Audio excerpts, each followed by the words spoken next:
right. We are recording. All right.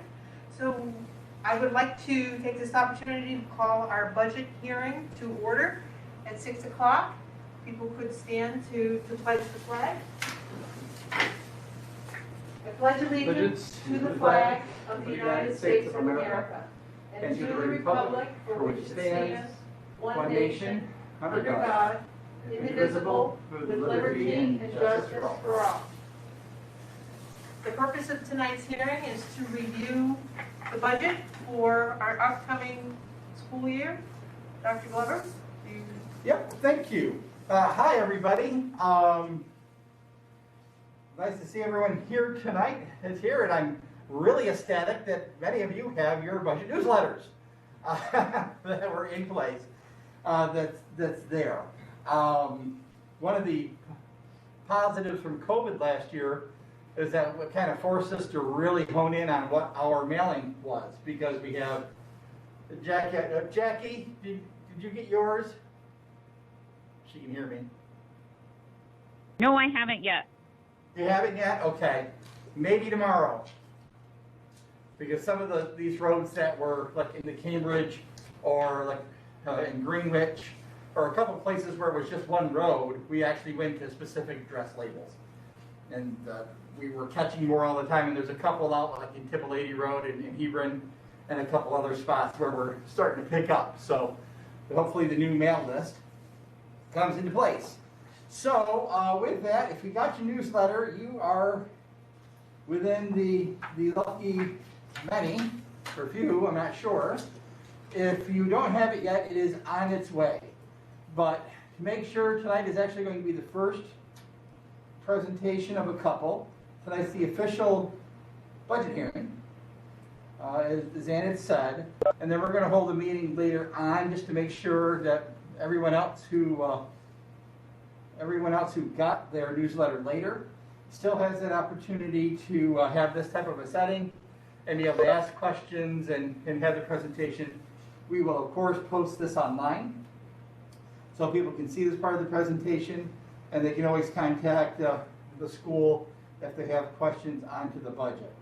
So with that being said, I'm going to share the presentation, and we'll go ahead and get started on the budget, or the proposed budget for the 2021-2022 school year.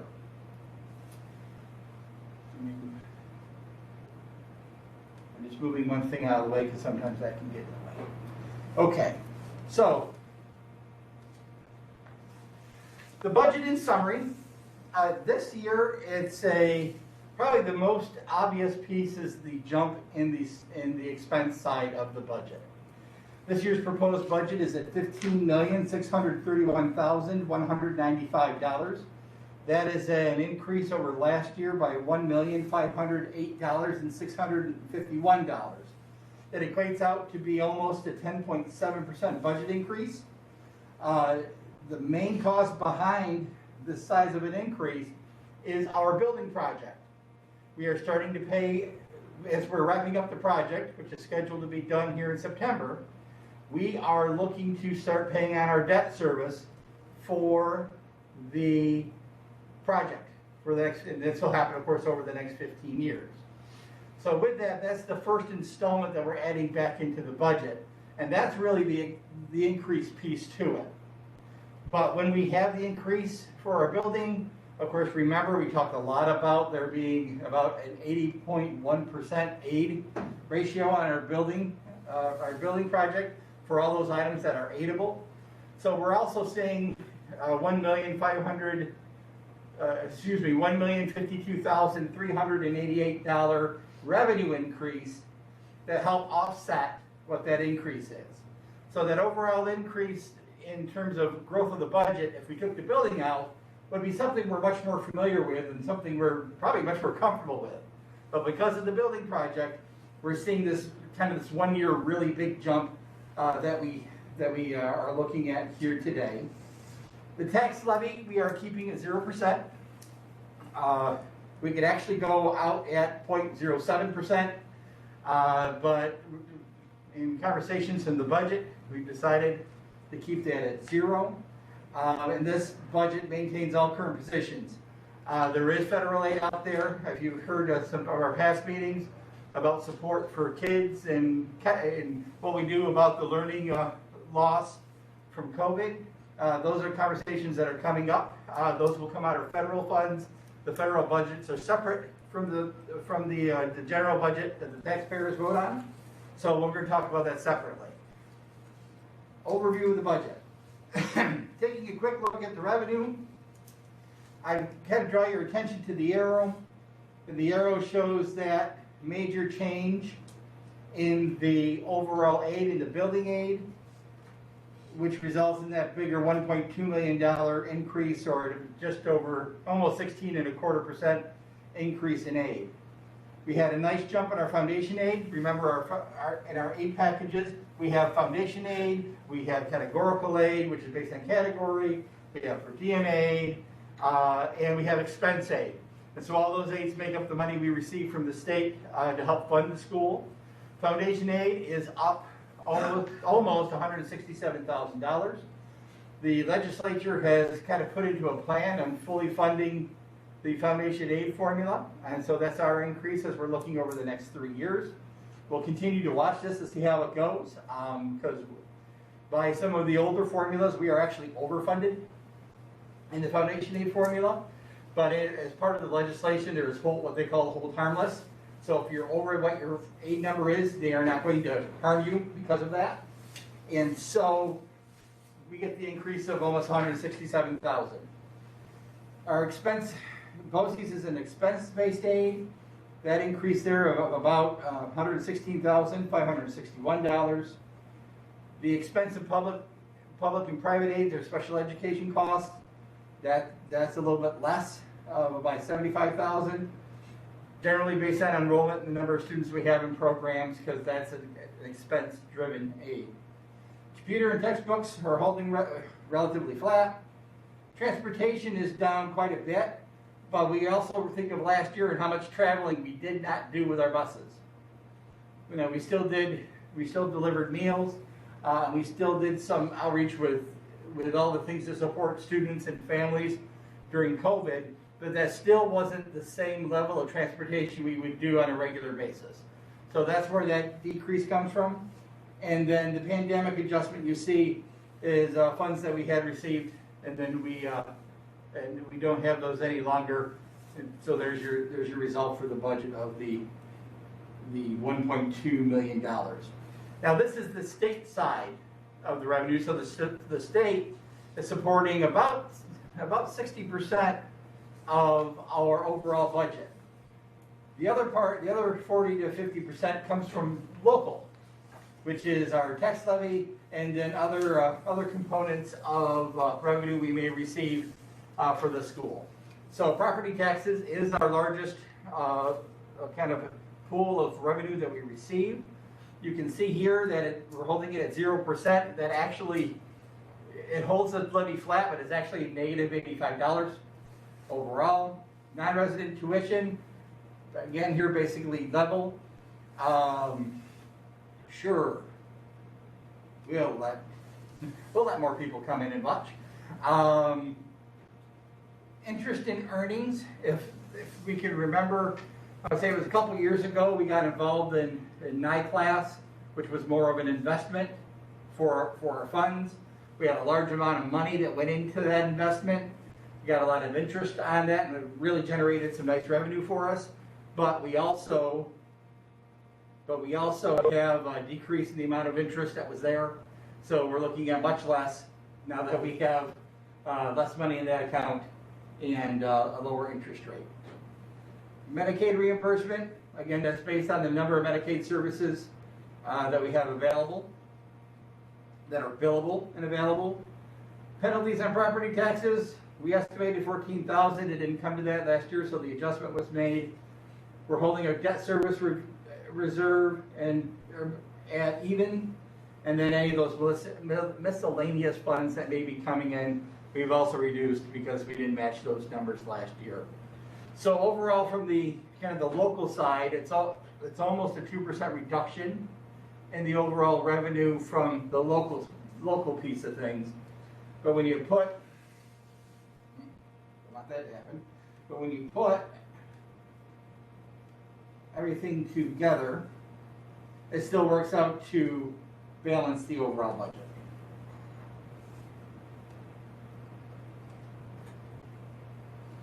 The tax levy at 0%. So you can see here for our levy numbers and what it does to the levy.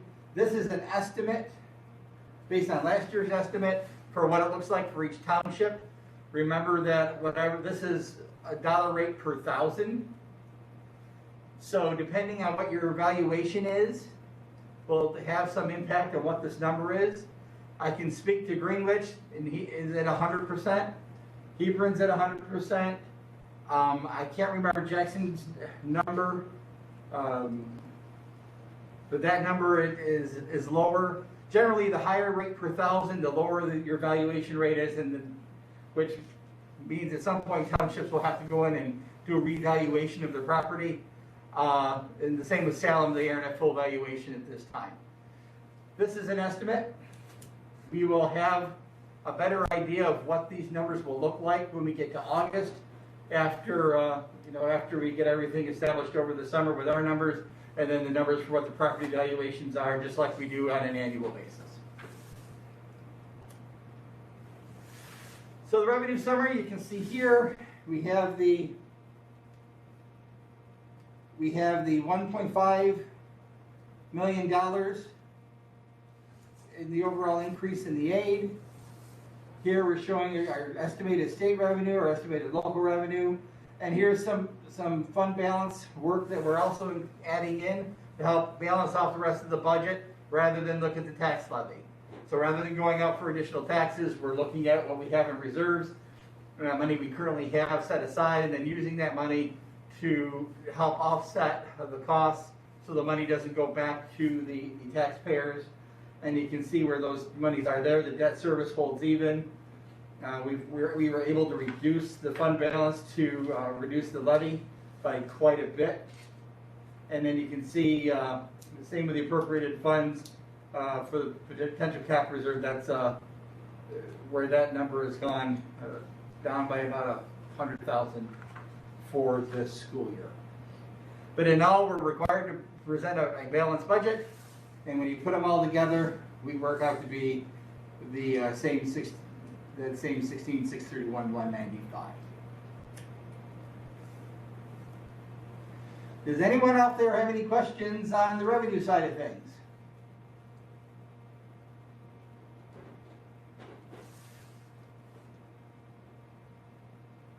If you do have questions that come along the way, please don't hesitate to type them in chat. We'll check them in between sections. So we can get those questions answered. Of course, there'll be another opportunity to answer questions later on. In the presentation. So the state requires us on the expense side of things to present the budget in three main components. Those components are the administrative component, it is the capital component, and it is the program component.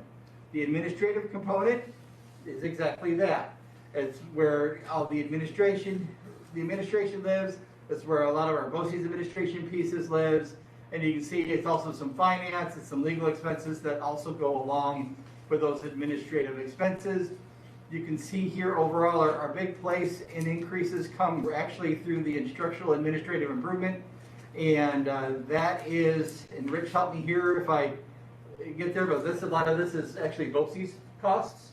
Yep, it's BOCES costs, it's an increase in some of the programs that we do K through 12 to help students get back, and it's basically all the money that we're putting into the programs to help the students next year come back and be successful. So it's not new administrators, it's not new administration, it's, in this case, happens to be actually toward the services that Richard just described. Yeah, a lot of it is supplies and stuff that, because we've been remote for a year, supplies, the stuff that we're bringing back to help the students come back to school and be successful.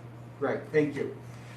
So in this section is that increase is $192,923, or an overall percent increase at 14.45%.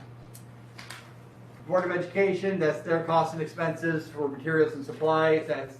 That's also, I know any training that they may do. Central Administration is the superintendent's office. I say it every year, that is not my salary. My salary is included in that number, but so is clerical support as well as the supplies and other pieces that we need in order for my office to function and go from there. So that's the administrative component. Any questions here?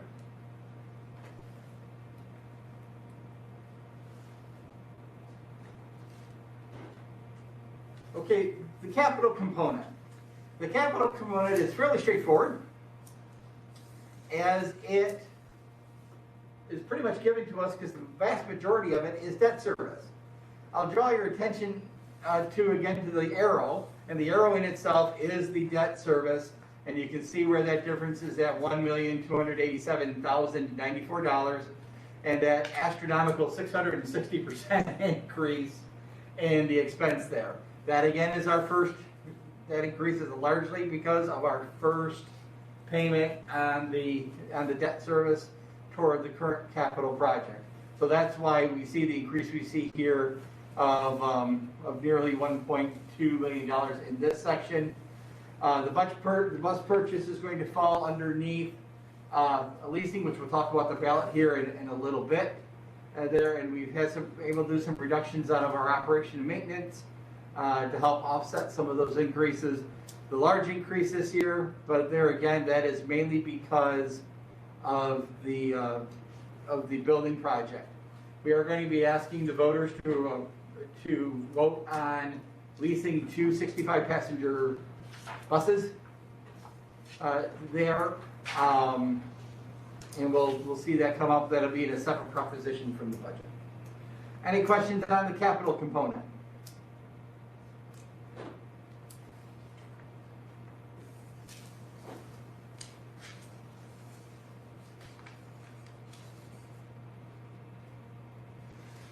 Okay, let's look at the program component. This is the largest component of the budget, and it should be, because this is the part of the, there we go, the program component. There we go. And the reason it should be is this is where the kids live in the budget. This is all the student programming, this is where the teachers are, this is all the instructional pieces fall underneath the program budget. This is the, the heart and soul of what we do here at school in educating students. So looking at across the board, slight increase for our total teaching costs, which is mainly driven by in personnel costs. Instructional media is relatively flat from last year. Pupil services is about a $22,000 increase. Then that's all related to special education costs. Pupil transportation, and that's our estimate on what we're going to need for transportation this year. Note the increase. We do plan on having a more regular transportation means next year for routes and where we transport the students.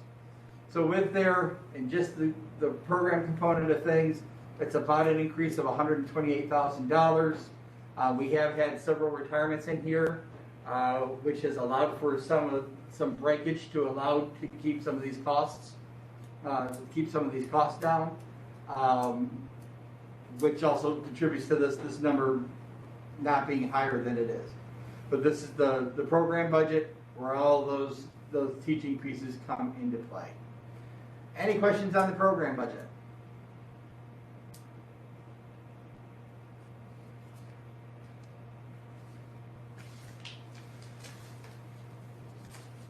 Okay.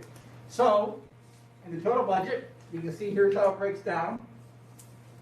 An overall, and then it shows again the increase from last year's $14.1 million budget to this year's 15.6, or that $1.5 million increase over the budget from last year. Again, it is 0% tax rate overall. So every year we have this question. We are very fortunate here and the level of support we get from our community for our schools, and and are eternally grateful for that support and certainly never take it for granted. But in the event that a budget fails, what do we do? The Board of Education will then have basically three options at its disposal. Option number one is to put it back up to a revote without any changes. Here's the budget, here it goes out, conversations, maybe the public forum or the board has a conversation and gathers information and says, okay, after looking at the budget and having some conversations and we've decided that that this is still the best budget we can move forward, we can put it back out again. No changes whatsoever and bring it back out to a revote. Or we can put it back out to revote with adjustments. And that adjustment can be up or down. That's at the board's discretion. So if it worked out and said that the feedback we're hearing is we don't want those teaching positions in a federal grant program, we want them as part of the program because of the value of it, we can do that. So we can actually increase the budget if the board chooses to do so, or the opposite. That the 1.5 was too much, for example, and so we need to look at some adjustments to there. And that again is at the board's discretion. The other option it has is a contingency budget. Contingency budgets are that. It's kind of like your last chance budget. That's there. It caps administrative costs at 10%. We're already under that percentage in this budget already. It restricts tax levy increases to the previous year. We're going out at 0, so we already have that in place. And then limits expenses. It limits some of our expenses that we can do. Like it shows here the transportation. It's also usually on equipment. Yeah, we don't purchase any equipment in there. So when you look at this, so what we do is we take basically the equipment out, and that leaves it at a $15,600,319 for a contingency budget. The board can choose to go to that contingency budget right off the bat. If it goes through and it doesn't pass and it says, no, we want to go to a contingent budget, we can go straight to a contingency budget. But the school district is only able to vote on a budget twice. If it fails twice in a row, then we're required to go to a contingency. Just information to have. Hopefully it's nothing we ever have to worry about, but it's there in the event that we have to head that direction. This year's ballot is going to be very busy. So I want to take a minute just to walk everyone through the ballot so they can see what's on it. The first thing off the bat is the budget, which we've just been talking about. And there's the overall number that's there. We talked a little bit about the bus lease, so we're going to ask the voters to approve us leasing 2 more buses. We leased buses over purchasing recently. It is a cost savings. We still get 8 on the expense, and we are able to keep our buses in a rotation with less of a fiscal strain onto a budget. I know that's a part that we're going to continually look at, but that's the reasoning for this year, to keep the buses on a lease and then to proposition to voters. This year in Proposition 3, we're asking the voters to establish a capital reserve. If folks can remember, it would have been back maybe 2016, maybe the 2016 or 2015 budget, we had asked the voters for a capital reserve then. Capital reserves are one of the most restrictive reserves we can have in place. The purpose of those reserves is strictly for capital use. The voters have to approve the reserve, they have to approve the use of the reserve, and how that money gets used. And we used our capital reserve this last year toward the building project this year, and it was helpful. So looking down the road for any future building projects that we may do, remembering that this first one was a big one, we're hoping to do smaller ones down the road. We're looking at holding one at $1.5 million, which will give us some growth space and should be able to accommodate anything that we would do in the future for anything in the building project after this one is completed. Proposition 4 is something that the board has been talking about for a couple years. That's there, and it's about having a student board member. There are a few community schools that do have student board members. They are kind of ex officio. They don't get to vote. They don't get involved in the more sensitive things in schools, like they don't do personnel items, they don't do executive sessions. And there's a series of rules that get followed for those students on how the board would select that individual, and then how we build a succession plan in for those students to be on the board there. But anytime there's a change to the structure of the school board, the voters have to approve it. Having a student on the school board provides the students a direct voice to the operations of their school and the overall governance of the district by having a seat at the table with the adults on the board. It's been an item of interest for a while, and we are ready to ask the voters if it is okay for us to do that. And if the voters say yes, we are able to do that, then we will move forward with getting a student board member. Proposition 5 comes from the Bancroft Library.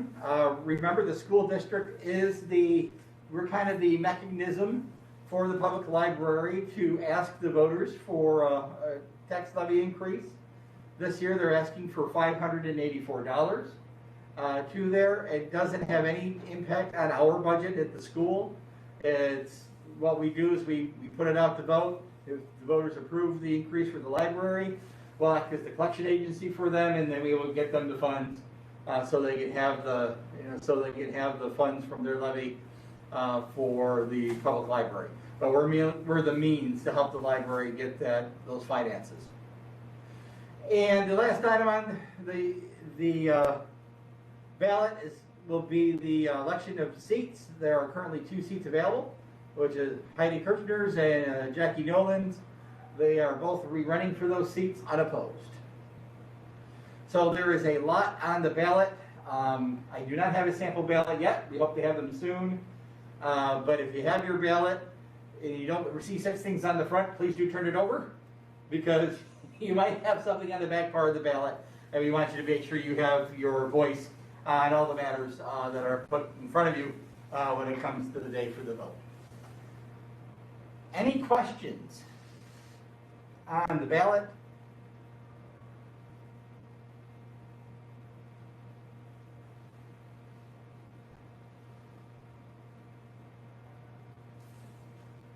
Okay, so I'm just going to take a really quick minute to talk about those federal funds, just so folks understand where they are. As part of the whole COVID relief piece, the federal government is getting money to schools. The Stable Act is a pass-through, but they're coming as a special aid fund. They are not part of our budget. They're a separate budget. But these funds are going to come in to help schools, help kids kind of pick up what they might have lost along the way during these past year plus of our being in quarantines and being in remote learning or in hybrid learning, and when we come back to school next year in hopes that we are all back and in person. There's 2 different acts. We receive funding on both: the Coronavirus Response and Relief Supplemental Appropriations and the American Rescue Plan Act. Those are going to be temporaries. We'll have 3 years to expend those. I think we have through 2024 to use those expenses. So it won't be just next year and over. We'll have these expenses for these revenues for a couple years on. And we actually have to apply for those as well, which we're actually going to have some more conversations here as we approach the end of the school year. And we'll work to get those applications in to have those monies accessible to us for the upcoming few years. If you have not received your newsletter yet, it is in the mail. We have them all mailed out now. If you have it already, you're an advanced learner. Congratulations. But they are coming to you soon. However, all of the newsletter and this presentation are both available on board docs. Underneath the public hearing presentation, our budget newsletter is also available with the other newsletters on the website. You can go back to here where it says click here. You can click there on the presentation, and it should bring you right to where the PDF is, where you can see that and review the newsletter. Any questions, please do not hesitate to reach out to us. And if you don't have it, you should be receiving it here in a couple of days. In order for you to vote, you need to be a U.S. citizen. You have to have lived in the district at least 30 days or more prior to the date of the voting day, which is the 18th of May, and you have to be at least 18 years old. This year we are going to be voting over in the high school, so there's some information on that in the newsletter, but for folks who need it, they'll be parking in the circle, and we're having folks coming in the high school entrance at the circle entrance, so we can folks can come in person and then vote there, and then get back to their cars more easily. There, based on some feedback from a couple years ago. Absentee ballots will continue to be available. Please reach out to my office if you are interested. And I believe if COVID is a concern for you, you can still get your ballot. It is now a valid reason for this election. So reach out to the office and we can help you with the form for the absentee balloting coming up here in the next month. And as I started off somewhere here between the 13th and 17th, we'll do another one of these. Just a public meeting, just for folks to be able to ask questions if anyone has any questions after the newsletter comes out to everybody, because we like people to have the newsletter before the public hearing so they have a chance to review it before they ask any questions. Does anybody have any questions?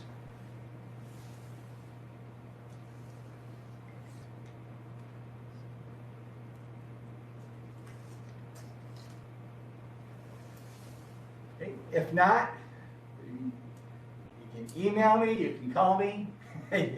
They're calling the central office. We'll answer any questions we can for you for the budget to help you out. Just a quick thank you for all your support over the past year. It's been a crazy year, but we're right now in a little bit of a crazy spot, but it's good to have kids back in the building. And we're looking forward to having hopefully everyone back next year in a more regular schedule. So, Ms. Dunnigan, with that is all we have for the presentation on the budget. And nobody typed anything in the chat or no questions? And I guess we have hopefully answered those questions as we move forward. And so we will, without any other action, we will close the public hearing at 6:35. Okay. Fantastic. Thank you, everybody. Have a great night.